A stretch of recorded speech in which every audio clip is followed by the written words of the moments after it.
আজ আমরা সহজ 10টি ইংলিশ সেন্টেন্সেস শিখব। তো চলুন শুরু করা যাক। দয়া করে এক মুহূর্ত অপেক্ষা করুন। Please wait a moment. Please wait a moment. আমি কি কিছু পানি পেতে পারি? Can I have some water? Can I have some water? আমি তৃষ্ণার্ত।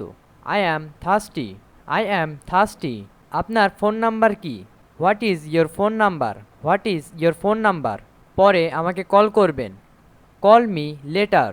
Call me later. আমি কি আপনাকে একটি প্রশ্ন করতে পারি? ক্যান আই আক্স you a question? Can I আক্স ইউ এ কোশ্চেন? আপনার সাহায্যের জন্য ধন্যবাদ। Thank you for your help. Thank you for your help. আসুন কাল দেখা করি। Let's meet tomorrow. Let's meet tomorrow. দয়া করে আবার বলতে পারেন? Can you repeat that please? Can you repeat that please? আপনি কি আমাকে রাস্তা দেখাতে পারবেন? Can you show me the way? Can you show me the way? Thanks for watching. Do subscribe and don't forget to like, comment and share.